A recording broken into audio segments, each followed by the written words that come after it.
네, 시청하고 계신 여러분, 네, 고맙습니다. 서울시는 시민과 함께 이겨내겠습니다. 코로나19 사태, 걱정보다는 경각심을 그리고 불안보다는 관심을 갖도록 정확한 정보 제공과 신속한 소통이 무엇보다 중요합니다.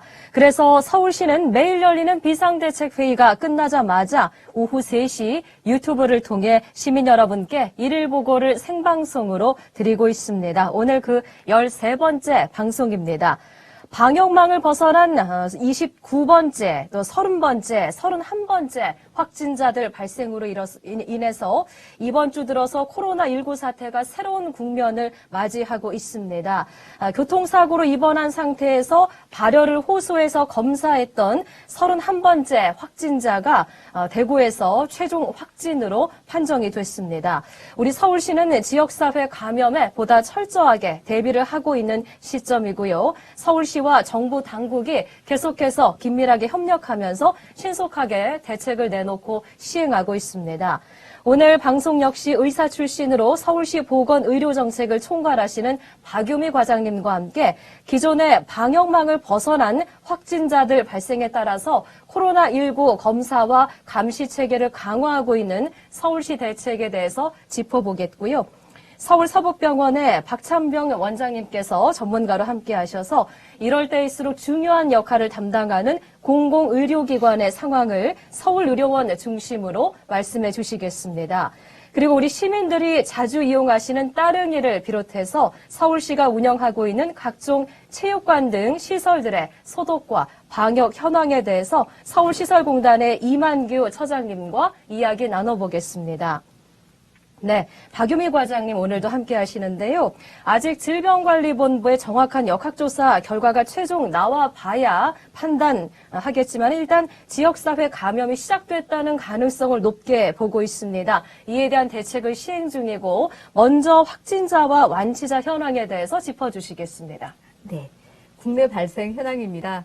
2월 18일 기준으로 해서 확진자는 총 31명입니다. 그리고 서울시는 12명이고요. 한 명의 추가 확진자가 발생하였는데 이 31번째 환자는 59년생 여자분이십니다. 내국인으로 해외 여행歴이 없다고 진술하였고 병원에서 폐렴 치료를 받다가 대구에 있는 수성구 보건소에서 검사를 실시한 후 양성으로 확인이 되었습니다. 지금은 대구의료원에서 격리에 입원하여 치료를 받고 계십니다. 오늘 오전 확진자 2분이 퇴원을 하여 확진자 총 31명 중에서 12번이 격리 해제되어서 퇴원하였습니다. 네. 예. 그리고 현재 입원 환자 중에서 인공호흡기나 투석 치료가 필요할 정도의 중증 환자는 없는 상황입니다. 서울시 현황입니다.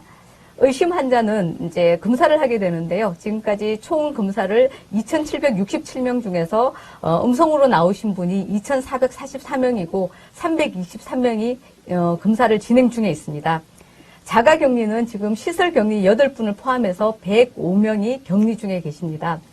확진자하고 접촉하신 분들이 자가격리를 하게 되는데요. 이분들 중에서 상당수의 확진자가 나오고 있습니다. 지금까지 보여주셨던 성숙한 시민의식을 가지고 자가격리하시는 분들은 적극 협조를 부탁드립니다. 국외 발생 현황입니다.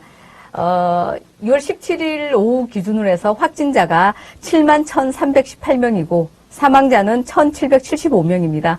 29개 국가에서 코로나19 감염증이 발생하였습니다. 아시다시피 최근 일본, 홍콩, 싱가포르 등 외국에서 감염 경로를 알 수 없는 지역사회 전파 사례가 늘어가고 있습니다. 그리고 우리나라도 지금 현재 역학조사가 진행 중이거나 분명한 감염 경로를 찾기 어려운 사례도 나타나고 있습니다. 아시다시피 29번하고 39번 환자가 그것에 해당된다고 말씀드릴 수 있는데요. 기존 확진자하고 한 거 없이 외국을 방문한 적 없이 지역사회에서 어떻게 감염이 되었는지에 대해서 지금 심층적으로 역학조사를 진행 중입니다. 지금 현재로는 역학적 연관성이 없이 국내 외에서 감시망이 여러 가지 있는데 거기서 발견되기 어려운 경증 환자로 인해서 지역사회 감염이 이제 더 확산될 수 있는 가능성이 높다 하는 차원에서 저희들이 지금 굉장히 긴장을 하고 있는 상황입니다. 지역사회 전파에 대해서 어떤 의미를 가지는지를 간단하게 두 가지로 말씀을 드리겠습니다. 지역사회 전파가 지금 현재 어떤 역학적 연관성 없이 진행이 되면은 일상생활을 하는 우리 생활 공간에서 우리도 모르는 사이에 감염이 되어지고 이런 양상이 확대되어지면은 전국적으로 굉장히 크게 확산된다는 것이 큰 문제이고요. 두 번째는 이런 분들이 이제 병원에 갔을 때 병원에는 보통 이제 중증 환자들이 입원을 하고 있고 그런 사람들을 치료하는 의료진이 있습니다. 이 의료진과 이제 환자들한테 감염을 시켜서 또다시 병원 내에서도 크게 전파할 수 있는 그런 일들이 벌어지기 때문에 이 지역사회에서의 감염이 확산되거나 전파하는 부분에 대해서는 저희들이 굉장히 긴장하면서 지켜보고 있습니다. 그래서 이제 국내로 유입하는 것을 차단하는 것을 굉장히 초기에는 집중적으로 했다 그러면은 이제는 지역사회에서 찾아내고 지역사회에서 찾아낸 사람들이 빨리 치료를 받을 수 있도록 하는 것에 저희들이 방역 체계를 강화해 나갈 생각입니다. 네. 박유미 과장님께서 추가 확진자 현황하고 완치된 사례들 말씀을 해주셨는데 과장님 말씀처럼 지금 이제 3분의 추가 확진자들 같은 경우는 우리가 지금 이제 추정하기로 지역사회 안에서 자기도 모르게 감염이 된 상태고 경증인 상태인 어떤 사람이 29번하고 그다음에 31번 환자한테 옮긴 게 아닌가 이렇게 추정하고 있는 그런 단계고요. 질병관리본부의 정확한 역학조사 관계가 밝혀지면은 나올 것 같습니다. 지역사회에서 숨겨진 감염원들을 찾아내는 게 시급하다. 이런 말씀 해주셨는데 그와 관련된 조치는 잠시 후에 다시 정확하게 만나보도록 하겠고요. 이어서 조금 더 말씀을 드려야 될 상황이 뭐냐면은 이렇게 숨겨진 감염원을 찾는 것과 동시에 기존에 우리가 관리하던 방역망도 보다 튼튼하게 하고자 하는 게 목적인데요. 그래서 무엇보다 기존의 자가 격리자분들이 수칙을 잘 지켜주시는 것도 중요할 것 같습니다. 이 시점에서 다시 한번 박유미 과장님께서 자가 격리자와 본인과 또 가족분들의 지켜야 될 수칙 안내해 주시고 새롭게 지금 나온 지침이 있습니다. 의료기관에 방문했을 때 국민 여러분이 지킬 수칙하고 의료진들의 수칙 함께 안내해 주시겠습니다. 네. 우선 지금 이제 병원 내 감염을 막는 것이 저희들한테서는 굉장히 큰 숙제인데요. 국민 여러분들께서 의료기관을 방문하실 때, 특히 증상이 있어서, 이제 하실 때 얘기는 조금 이따가 하고, 자가격리자 대상자를 중심으로 해서 생활수칙을 간단히 말씀을 드리겠습니다. 자가격리 대상자의 생활수칙은 일단 바깥으로 출입을 하면 안 됩니다. 자가격리이기 때문에 집에 반드시 계셔야 되고요. 아니면 시설에 반드시 계시고 바깥으로 외출을 할 때는 불가피하게 외출을 할 때는 보건소하고 연락을 해서 적절한 조치를 받고 난 다음에 추진이 돼야 될 것 같습니다. 그리고 지금 가족하고 동거인하고의 접촉도 이제 최대한 하지 않아야 되는데요. 하실 때는 마스크를 끼고 이제 최소한 2m 이상의 거리를 두고 난 다음에 접촉을 이제 얘기를 해 주셔야 될 것 같고요. 개인 물품에 대해서는 같이 사용하지 않고 따로 사용하셔야지 됩니다. 그리고 기본적으로 자가 격리 대상자라고 하더라도 건강에 관련된 기본 수칙들은 지켜주시면서 격리를 해주시면 될 것 같습니다. 네, 그 다음에 같이 생활하시는 가족분들 수칙도 비슷한데요. 네, 그렇습니다. 가족이나 동거인에 대한 생활 수칙입니다. 두 분 다 14일 동안은 가능하다면 접촉을 하지 않는 것이 가장 기본적인 원칙입니다. 그거 반드시 지켜주시고요.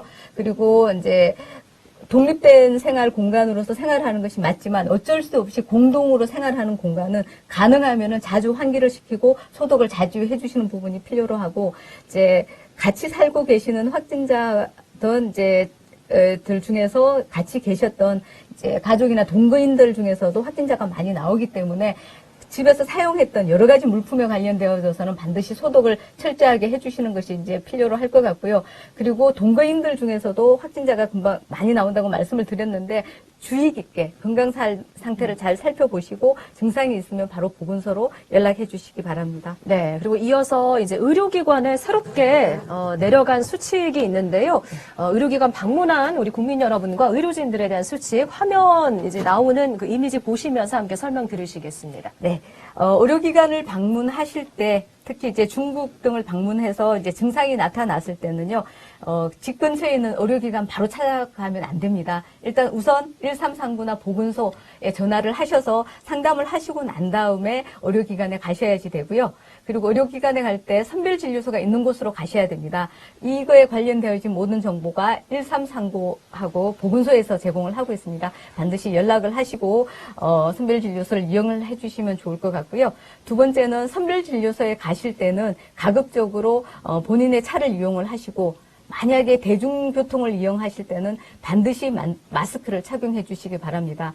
그리고 이제 보건소나 선별진료소에 가게 되면은 검체를 채취를 하게 됩니다. 의심일 때는요. 그러니까 검사를 하고 난 다음에 결과가 나올 때까지는 타인하고 접촉은 삼가해야 됩니다. 검사가 끝났다고 해서 그것이 결과가 나온 것이 아니기 때문에 접촉을 삼가해 주시기 바라고요. 그리고 지금 이제 병원 내 감염에 대해서 저희들이 굉장히 이제 주의를 하고 있는데 의료진 여러분들께도 말씀을 드리도록 하겠습니다. 호흡기 질환자가 내원했을 때는 호흡기 질환자에 관련되어져서 우리가 할 수 있는 마스크라든지 보호구를 반드시 착용해 주시기 바랍니다. 그리고 의심되는 환자가 있을 때는 다른 환자하고 같은 상황에서 진료를 하는 것이 아니라 선별 진료를 철저하게 해 주시기 바랍니다. 이때 환자한테 여행력을 묻거나 아니면은 DUR이나 ITS 같이 해외 여행했던 것의 정보를 제공해주는 시스템을 활용을 하셔서 선별 진료를 철저히 해주시고요. 그리고 만약에 정말 코로나19가 의심이 되어진다면은 바로 관할 보건소로 이제 신고해주시고 관할 보건소와 함께 코로나19 감염증 의심되어지는 환자를 이제 관리를 해주시는 것이 필요할 것 같습니다. 네, 지금 이제 실시간 채팅으로 질문 하나 들어온 게 있는데요. 네, 과장님, 이번 주 21일에서 24일 동안에 일본 홋카이도를 갔다 오실 분이 있는데 다녀오고 나서 14일 동안 무조건 자가격리 해야 될까요? 라고 물으셨는데 증상 없으면 안 해도 되는 거죠? 예. 일단 이제 갔다 오시고 난 다음 증상이 없는 경우에는 이제 일단 그렇다고 하더라도 이제 일본에 지금 현재 코로나19 감염증이 유행을 하고 네. 있기 때문에 이제 자가 스스로 자율적인 이제 관리는 좀 해주셔야지 됩니다. 이제 깨끗이 손도 자주 씻으시고 대중교통을 이용할 때는 마스크도 착용을 하시되 증상이 있으시면은 바로 보건소나 1339에 연락을 해서 상담을 받으시고 진료를 받으시면 될 것 같습니다. 네, 답변해 드렸고요. 방금 이제 과장님께서 병원의 의료진들 위한 수치 그림과 함께 설명드렸습니다. 일단 기침이나 발열 등의 증상을 보이는 환자가 방문하면 무조건 다른 환자들과 분리해서 진료하고 보건소로 연락해달라 이렇게 지침을 보냈는데요. 의료기관 현장에서 이러한 지침이 어떻게 잘 실행될 수 있을지 우리 박찬병 원장님께서 말씀 좀 해주시겠습니다. 예, 쉽지 않습니다, 사실은. 네. 예. 의료기관이라고 하는 곳에 많은 분들이 방문을 하고, 하기 때문에, 되게 이제 대기실도 비좁고, 되게 그렇죠. 그래서 이제 정말 시민 여러분들께서 좀 적극적으로 참여하는 노력, 그러니까, 기침을, 특히 이제 제일 중요한 기침입니다. 예, 그 바이러스를 이제, 많은 사람들에게 퍼뜨릴 수 있기 네. 때문에, 그럴 때 이제 반드시 이 마스크를 착용하시고, 그런데 일반 의료기관들은 사실은 그런 이 선별진료소나 이런 준비가 안 돼 있다 보니. 네, 또 작은 예. 또 의원들 같은 경우는 그렇죠. 격리해서 또 진찰하고, 왜냐하면 대기실에서 기다릴 때 또 예. 옮길 수도 있기 때문에 예, 그것도 예. 걱정이네요. 그래서 마스크를 착용하시고, 네. 선별진료소 중심으로 활용을 하셔야 된다. 네. 이게 지금 이제 서울시 대책인데, 네. 지역사회 전파를 있다고 가정하고, 선제적으로, 이런 과잉 대응 원칙에 준해서 하는 것이 우리 서울시가 좀 더 안전해질 수 있는 그런 시민적 참여 노력이 아닐까 싶습니다. 네, 기침이나 발열 등 그러니까 감기와 유사한 증세, 호흡기 좀 질환 증세가 있다 싶으시면 병원 가시고자 하면 환자분 본인께서 마스크를 또 차고 가시는 게 또 많은 분들에 대한 또 에티켓, 본인을 또 지키는 방법이 아닐까 싶습니다. 네, 지역사회 감염 가능성을 미리 파악하기 위한 방안으로 코로나19 관련 초기 증상이 있는 사람들을 선제적으로 찾아내고자 하는데요. 이를 위한 방안 중에 하나로 중소병원과 요양병원에 대한 관리를 이제 좀 강화하고자 합니다. 이에 대해서 박유미 과장님께서 설명하시겠습니다. 네, 코로나19 감염증의 특성을 좀 보면은요, 증상이 경미한 상태에서도 빠르게 이제 전파를 일으킬 수 있어서 특히 지역사회 이제 감염 위험성이 크다고 말씀드릴 수 있습니다. 그래서 이제 환자나 특히 어르신들이 많은 의료기관을 중심으로 해서 이러한 감염이 확산될 가능성이 있기 때문에 이제 서울시와 이제 정부는 같이 의료기관의 감염 예방이나 치약시설 보호 조치를 더욱 강화해 나가서 저희들이 이런 감염을 차단해 나가려고 합니다. 그래서 특히 지금 말씀하신 것처럼 중소병원과 요양병원에 대해서 저희들이 선제적 대응을 좀 강화해 나가려고 하는데요. 우선 서울시에서는 발열 감시에 대해서 중소병원과 요양병원을 대상으로 해서 체계를 구축하고자 합니다. 지금 현재 서울시가 그 중소병원하고 요양병원 한 50여 개 병원과 같이 감염병 컨설팅 참여 사업을 지금 몇 년째 계속 해오고 있었는데요. 이 병원에 입원하신 사람 전수를 대상으로 해서 매일 발열 감시를 저희들이 실시를 하고자 합니다. 그래서 발열에 대한 증상이 있거나 호흡기 증상이 있으시면은 보건소에 신고하고 그 신고한 환자에 대해서 코로나19 선별 검사를 우선적으로 실시하는 것을 저희들이 추진 중에 있다는 것을 말씀을 드리고요. 그리고 중소병원이나 요양병원에 감염병 관련되어져서 의심 환자가 왔을 때 어떻게 대응해야 되는지에 대한 동영상과 지금 매뉴얼을 작성을 하고 있습니다. 곧 작성되어지는 대로 중소병원과 요양병원에 배부해서 이것을 참고로 해서 감염병 대응을 이제 철저히를 기할 수 있도록 할 예정이고요. 그리고 어제부터 건강보험공단하고 각 보건소하고 같이 요양병원 일제 점검, 전체 병원에 대해서 일제 점검을 지금 실시하고 있습니다. 그래서 일제 점검을 하면서 저희들이 각 요양병원에서 예방 조치를 강화할 수 있도록 교육까지 같이 하고 있는데요. 중요한 한 3가지 말씀드리겠습니다. 요양병원뿐만 아니라 어떤 병원이든 이렇게 감염증이 지역사회에 확산될 위험이 있을 때는 외부인 출입을 이제 철저하게 제한을 해야 됩니다. 방문객에 관련되어져서도 불가피한 경우가 아니면은 철저하게 제한해야 되고 이런 부분들을 제한할 수 있도록 저희들이 요양병원에 지금 얘기를 하고 있고요.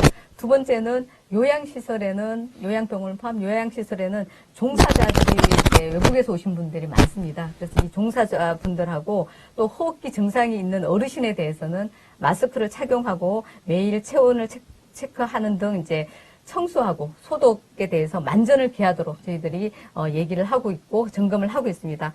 그리고 중국이나 이제 유행 지역을 방문한 종사자에 대해서는 2주간 출근을 하지 않도록 저희들이 공고를 하고 있고요. 의심 증상이 발생되어졌을 때는 즉각적으로 보건소를 신고해서 대응 체계를 갖추도록 저희들이 하고 있습니다.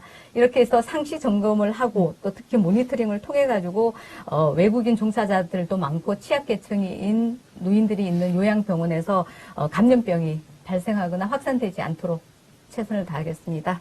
네. 지역사회 감염 우려가 현재 좀 큰 상황에서 선별진료소 결코 무너져선 안 될 1차 방어막이 되어줄 텐데요. 서울의료원은 현재 응급실 전체가 선별진료소 체계로 전환해서 운영 중에 있습니다. 이에 대해서 좀 박찬병 원장님과 함께 자세히 이야기 나눠볼 텐데요. 서울의료원 선별진료소 현재 상황하고 일반 환자들이 내원했을 때 어떻게 조치하고 계시는지 말씀 부탁드리겠습니다. 예, 서울의료원은 1월 31일부터 기억하는데 전면적으로 응급실을 선별진료소, 그래서 사실상 선별진료센터처럼 역할과 기능을 해오고 있습니다. 그게 아마 일반 환자들과 이 선별진료소 기능을 하는 이용하는 이제 의심 환자분들이 이용을 할 때 의료진들의 이제 한계도 있고 그다음에 좀 더 원활한 지역에 그야말로 선별진료센터 역할을 할 그런 의료기관이 필요하다고 판단하기 때문에 그렇게 결정을 해서 완전히 선별진료센터로 이제 전환을 해서 운영을 해오고 있는데요. 네. 이제 민간 병원에서 조금이라도 의심스러운 환자분들을 응급 환자인데 그런 의심 환자들을 다 보내고 있기 때문에 훌륭하게 역할을 수행하고 있다고 생각이 됩니다. 네, 그렇습니다.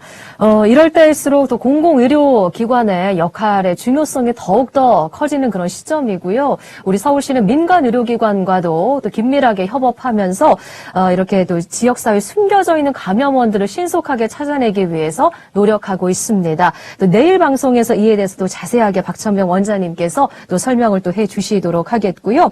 이어지는 또 주제는 이제 좀 있으면 이제 대학교가 개강을 앞두고 있습니다. 보통 이맘때 개강 앞둘 때 우리 학생들 가장 또 설레고 그럴 때인데 지금은 또 많이 좀 풍경과 또 바뀌었어요, 지금. 개학을 앞두고 좀 걱정이 되는 부분이 바로 코로나19 관련해서 중국인 유학생들의 입국입니다. 이 중국인 유학생들이 또 관리를 좀 더 강화돼서 또 이제 받아야 되는 그런 상황이고요. 이런 가운데서 또 배척받지 않도록 또 저희 시가 지원책도 마련해 놓고 있습니다. 현재 우리나라 전체 중국인 유학생 중에서요, 서울에만 54.7%의 중국인 유학생들이 각 대학에 재학 중인데 14일간 자율격리를 정부가 권고를 했었습니다. 그런데 우리 시는 자율격리는 불안하고 자가격리로 해야 한다는 생각이죠. 이에 대해서 박유미 과장님의 말씀 듣겠습니다. 네, 지금 이제 중국에서 입국하는 유학생들이 이제 좀 있으면은 정말 많이 들어오는 상황이라서 이것 또한 하나의 저희들을 긴장하게 하는 요소입니다. 이 부분에 대해서 우리 시하고 자치구하고 대학교하고 공동으로 지금 대응을 하기 위해서 여러 번 회의도 하고 대응책을 마련을 하고 있습니다.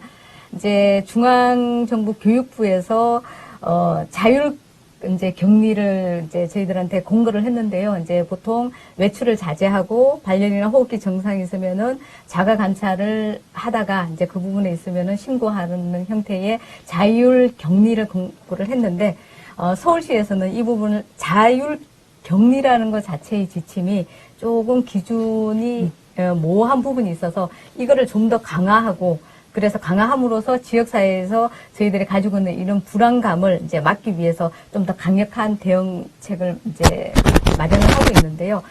서울시 중국 입국 유학생 공동 대응단을 구성을 해서 자치구의 역할을 철저하게 자치구의 역할을 수행할 수 있도록 저희들이 지원을 할 생각입니다. 서울시하고 자치구 대학하고 이제 반을 구성해서 자치구에 있는 이제 유학생의 현황이라든지 대책, 그다음 지원의 수요를 파악해서 또 특히 지원을 실시하는 역할을 여기에서 할 거고요. 그다음 이제 관내 대학 협조를 받아서 중국에서 입국하는 유학생에 대해서 전수 조사를 지금 실시를 하고 있습니다. 네. 대학별로 언제 입국했는지, 어디에서 주거를 하거나 주거가 예정되어져 있는지, 연락처 등 해서 저희들이 유형별로 분석을 해서 임시 거주지 지원 수요를 파악하고 난 다음에 지원을 할 생각이고요. 그리고 공항에서 이제 학교까지 픽업하는 셔틀버스 등에 대해서 저희들이 입국 단계에서부터 지원을 할 생각입니다. 자치구 오늘 부구청장 회의를 통해서 이 이제 픽업 버스에 관련되어져서 운영할 때 어려운 점이라든지 이런 얘기들을 많이 저희들이 듣고 그것을 수용을 해서 지원 체계를 좀 더 실용적으로 실질적으로 운영할 수 있도록 지금 지원 체계를 마련해서 곧 이제 지원을 할 생각이고요. 네. 그리고 임시 거주 시설이 지금 충분히 확보돼야 됩니다. 실질적으로 그 중국 유학생들이 기숙사에 있는 학생들의 비율이 이제 15%가 채 안 됩니다. 대부분 환자들은 기숙사 아닌 공간에서 이제 살았던 상황인데, 그래서 이분들이 와서 14일 동안에 이제 상태를 파악하기 위해서는 임시 거주 시설이 필요로 한데, 이 부분에 대해서 확보하기 위해서 자치구하고 서울시가 적극적으로 확보하고 지원을 하겠다는 부분을 말씀을 드리고요. 그리고 1대1 건강 상태를 모니터링하고 시설 방역을 하는 부분에 대해서는 각 학교에 있는 보건센터와 그리고 자치구에 있는 보건소하고 협력 관계를 이제 구축을 해서 이 부분에 대해서는 철저하게 지원을 할 생각입니다. 대학교에 모니터 요원이 부족할 때는 이제 차동 간호사라든지 실질적으로 보건소라든지 구청에 있는 인력을 활용을 해서 저희들이 지원을 할 생각입니다. 네. 지금 화면 그림을 좀 준비한 게 있는데요. 같이 좀 봐주시면 좋을 것 같고요. 중국 유학생이 공항에 입국했을 당시부터 또 어떤 절차와 차례대로 관리와 지원을 받게 되는지 다시 한번 좀 그림 보여주시면서 과장님께서 설명해 주시겠습니다. 예, 중국에서 입국하는 중국이나 지금은 홍콩, 마카오까지 확대됐는데요. 그 입국하는 모든 사람들을 대상으로 해서 저희들이 특별 입국 절차를 거치게 됩니다. 그래서 발열 체크하고 연락처를 확인하고 난 다음에 입국을 하는데요. 조금 구체적으로 말씀을 드리면은 중국 전용 입국장을 별도로 개설해 있습니다. 그래서 별도의 트랙과 별도의 부스를 통해서 이제 들어오게 되고요. 검역을 할 때는 건강 상태 질문서를 보다 구체적으로 하는데 여기에 이제 발열이라든지 이런 부분에 대해서 체온을 측정을 해서 발열이라든지 이런 부분들을 확인을 하고 그 다음에 특별 검역 신고서를 작성을 하고 확인을 합니다. 그러고 난 다음에 연락처와 주소지 그 다음에를 확인을 하고 난 다음에 기재된 연락처가 현장에서 수신을 해봐가지고 수신이 가는 곳인지 아닌 곳인지를 확인을 하고 그 다음에 코로나19 자가진단 앱 설치를 의무화시켜서 언제든지 안내 문자를 이제 발송을 했을 때 받을 수 있도록 이제 해 나가고요. 이렇게 해서 저희들은 이제 입국 절차에서 이렇게 이런 흐름으로 이제 중국 유학생들을 관리를 하고 난 다음에 서울시와 자치구 그리고 소속 대학에서는 입국하고 난 다음에 중국 입국 유학생을 대상으로 해서 상시 건강 체크를 하고 증상이 있을 때는 즉각적으로 대응을 하도록 하겠습니다. 네, 그렇습니다. 시설공단 안전처 이만규 차장님 오늘 이제 자리 함께 하시는데요. 서울시 각종 이제 시설이나 이런 이제 복지 시설이나 문화 시설, 그다음에 시민들 많이 모이는 다중 이용 시설 다양한 곳들 코로나19 사태 초기부터 서울시가 철저하고 완벽하게 방역을 수시로 해 오고 있습니다. 우리 서울시 운영 시설에 대한 방역 현황 오늘 좀 얘기를 해 주시기 위해서 자리하셨는데요. 그중에서 우리 시설관리공단에서 운영하고 있는 공공자전거 따릉이 얘기도 좀 나눠볼까 합니다. 코로나19 사태 초기부터 시설공단에서 운영 중인 서울시 내 각종 시설의 소독과 방역 좀 정신없이 좀 업무 때문에 바쁘셨을 것 같은데 어디가 좀 구체적으로 방역이 잘 되고 있나요? 예, 우리 시설공단은 1000만 시민의 친환경 교통수단인 따릉이와 보행약자의 이동권 증진을 위한 장애인 콜택시를 비롯해서 월드컵 경기장, 장충체육관, 돔경기장 등 체육시설하고 어린이대공원, 청계천, 지하도단가, DDP 패션몰, 장사시설, 공용주차장, 자동차 전용도로 등 시민생활과 밀접한 시설물을 관리하고 있습니다. 네. 그 부분에 대해서 집중적으로 방역을 실시하고 있습니다. 네, 우리 시민들이 일상 중에서 또 주말에도 많이 가는 곳들, 여러 체육시설, 그다음에 동대문 디자인 플라자, 그다음에 이제 장례시설, 공영주차장 다양한데 지금 이렇게 곳곳에 아주 소규모부터 대규모까지 시설 이제 소독과 방역을 계속해서 수시로 해오고 계시고요. 서울시설공단은 코로나19 사태 종시까지 재난안전대책본부를 자체적으로 이제 운영하시면서 우리 서울시와 긴밀하게 이제 연락을 하고 계신 걸로 알고 있습니다. 주로 어떠한 조치들을 좀 시행하고 계신지 말씀 부탁드립니다. 예, 시 지침에 따라서 어린이대공원, 청계천 시민체험 프로그램을 취소를 했고요. 네네. 그다음에 월드컵 경기장 같은 경우는 지난주 2월 11일에 열릴 예정이었던 우리나라와 중국과의 아시아 챔피언리그 축구 경기가 있었습니다. 근데 당연히 이제 중국 관광객들 이런 문제 때문에 협의를 해서 4월로 연기를 했습니다. 네. 또한 이제 고척동 경기장, 장충체육관 체육시설에서는 매주 2회 경기장 전역에 대해서 방역을 하고 있고요. 경기 당일에는 이제 출입구마다 열화상 카메라를 설치해서 입장객의 감염 증상을 확인하고 있으며 한 462대의 장애인 콜택시 차량 내부를 비롯해서 지하도 상가, 청계천, DDP 패션몰 등 공단에서 관리하고 있는 시민 접점 시설에 대해서 안심하고 이용할 수 있도록 비상 대응 체제를 가동해서 방역의 총력을 기다리고 있습니다. 부득이하게 이제 우리나라와 중국과 이제 하는 국제적인 경기 같은 경우는 4월로 지금 시민들의 안전을 위해서 미루어둔 상태시고요. 그러면서도 이제 정례적으로 열리는 경기에 있어서는 입장객 모두에게 한 분 한 분에게 발열 이제 체크를 하면서 상황을 이제 꼼꼼하게 체크하고 계신 그런 상황 말씀해 주셨고요. 매해 이제 서울시 10대 뉴스 연말마다 선정하고 있는데, 그러니까는 시민들이 가장 호응을 해준 서울시 정책에 대한 조사인데 1위를 차지하고 있는 게 매번 1등이 따릉이거든요. 예, 공공자전거. 그렇습니다. 그만큼 시민들이 평소에 따릉이 자전거 정말 많이 타고 있거든요. 코로나19 사태 이후 이용 현황이 좀 궁금한데 예. 관광 명소 등에서는 아무래도 타시는 분들이 좀 줄었을 것 같기도 하고 교통수단으로서 이용하시는 분들은 또 변함없이 이용하실 것 같은데 어떻습니까? 예, 그 시민들에게 사랑을 많이 받고 있지 않습니까? 네. 따릉이 이용률은 그러니까 작년 2월 일평균 그 대여 건수가 하루에 11,766건이었습니다. 근데 네. 금년 2월에는 23,844건. 그래서 약 12,000건이 오히려 증가를 했습니다. 네. 물론 이제 날씨 영향도 있었겠지만은 코로나19가 그 따릉이 이용에 미치는 영향이 크지 않은 것으로 파악을 하고 있습니다. 오히려 좀 지하철이나 예. 버스 타시기 꺼려서 따릉이 타시는 분들도 있으시겠네요. 이용률이 높아졌다는 거 보니까요. 예, 그런가요? 그렇습니다. 예, 한 2배 정도가 증가를 네. 오히려 했습니다. 네. 예, 예.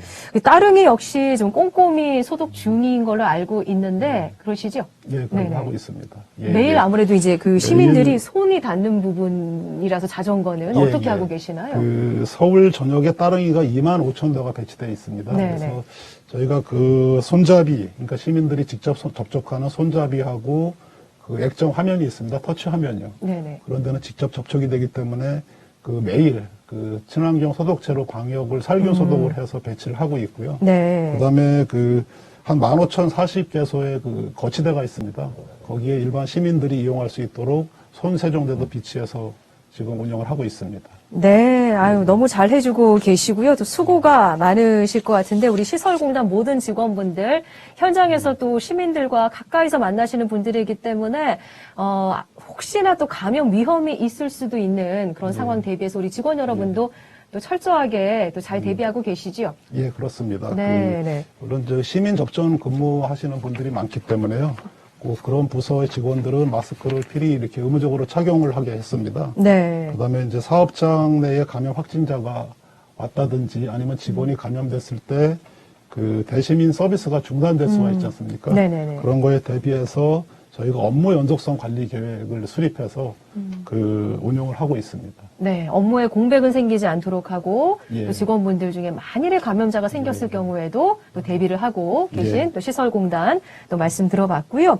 박찬병 원장님께 또 마지막으로 한 가지 여쭙겠습니다. 이렇게 서울시가 공공시설, 이제 공공자전거 따릉이 또 대표적으로 예를 들었는데요. 수시 방역을 하고 있는데 이 효과하고 그러니까 사물에 사람 손이 자주 닿는 어떤 물체에 바이러스가 닿았을 때 수시 방역을 꼼꼼히 한다면 아무 문제가 없는 건지 다시 한번 팩트 체크해 주시고 그 다음에 이렇게 지역사회 감염 우려가 있을 때 가장 효과적인 예방책에 대해서 다시 한번 말씀 부탁드립니다.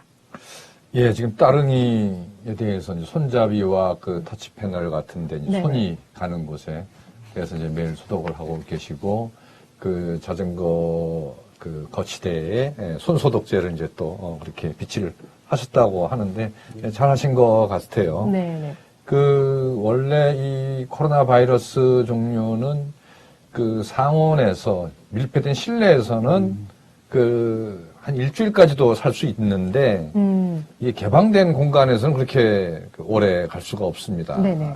그런데 거기에다가 이렇게 소독제를 쓸 경우에는 뭐 거의 뭐 즉시 이 소독이 된다라고 봐도 되고 하기 네네. 때문에 제가 권해드린다면 자전거 타기 전과 타고 나서 그 손소독제를 같이 사용해 주시면 완벽하게 될 수 있다고 생각을 합니다. 네, 이렇게 코로나19 사태에도 안전하게 안심하고 탈 수 있는 따릉입니다.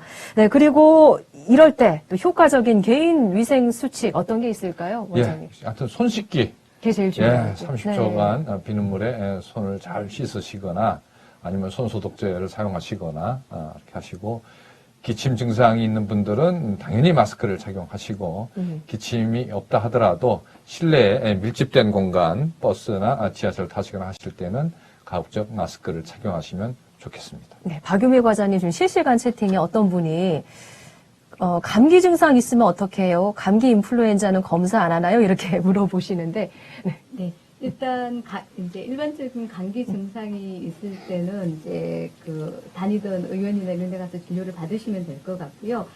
그렇지만 의사가 판단을 해서 이 부분 자체가 이제 독감이 의심되어지거나 그렇게 되어지면 이제 검사를 실시를 합니다. 그렇기 때문에 일단 이제 감기 증상이 있다고 해서 다 코로나19 감염증이거나 독감은 아니기 때문에 의료진과 진찰을 받으면서 그 검사에 관련되어진 부분은 이제 해나가면 될 것 같습니다. 네. 여러분 지금 테이블에 지금 보시면은 노란색 프레지아를 저희가 좀 올려놨는데요. 어제 이제 서울시 도시농업과 송인봉 과장님께서 나오셔서도 말씀도 해주셨지만 지금 이제 계약이 미루어지면서도 졸업식도 연기되고 막 이러면서 그 꽃소비가 주는 바람에 우리 화훼농가 분들이 아주 좀 근심이 많은 그런 시기라고 합니다. 소상공인 여러 분야에서도 많이 좀 경제적인 손실을 받으셨을 건데요. 그래서 서울시가 이 화화데이라는 캠페인을 좀 하고 있습니다. 화요일에는 화사한 꽃을 자신에게 선물해도 좋고요. 가족분들에게 오늘 화화데이 맞이해서 퇴근하실 때 꽃다발 작은 거 하나, 또 꽃 한 송이 하나 들고 집에 들어가시면 참 좋겠습니다. 네, 서울시는 시민 여러분과 함께 이겨내겠습니다. 오늘 방송도 함께 지켜봐 주셔서 고맙습니다. 내일 뵙겠습니다. 수고하셨습니다. 됐습니다.